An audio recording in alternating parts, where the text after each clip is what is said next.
With regards to the Gulf War, Saddam Hussein had roughly 1,500 heavy tanks positioned on the border between Iraq and Saudi Arabia. And in order to conceal them, he buried them in sand, leaving only the gun turrets sticking out. These were well camouflaged and effectively made them invisible from the air or from ground surveillance using. But they were discovered.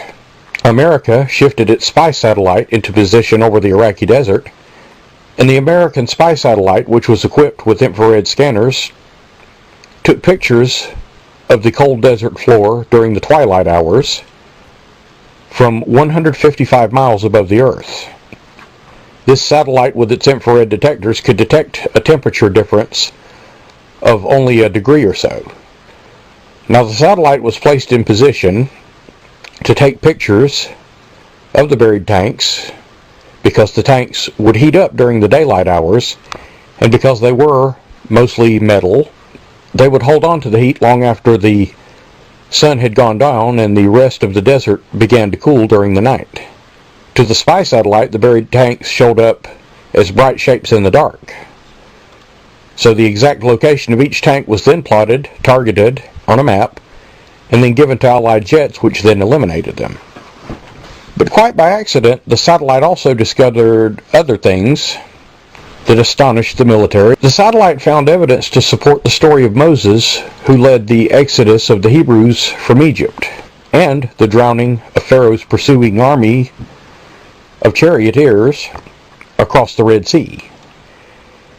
In searching for the military hardware in the Gulf War, the satellite showed up something interesting in Egypt.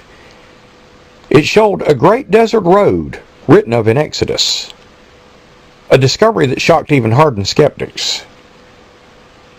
As I noted, critics had said for years that the events of Exodus had never happened and were not real. Now, the red line seen by the spy satellite came down to the sea of the Gulf of Aqaba and then continued into what is present-day Saudi Arabia, that traced the route as if it were drawn by God's own hand, and traced the exact route of the Hebrew Exodus. And the sea area between these two red lines is precisely where the dive teams discovered the Egyptian chariots, the wheels, and the skeletal remains. When the Gulf War finally ended, archaeologists went back to the region to discover how it was possible for a 3,500-year-old trail to exist well enough to show up on a satellite photo. They found that a large vast number of people, no doubt with much livestock, pulverized and disrupted the sand. Then during the desert nights the humidity rose, thus wetting the powdery sand, making it hardened like unto a concrete-like substance. And through the years the highway was buried by shifting sands, thus protecting the trail from the elements.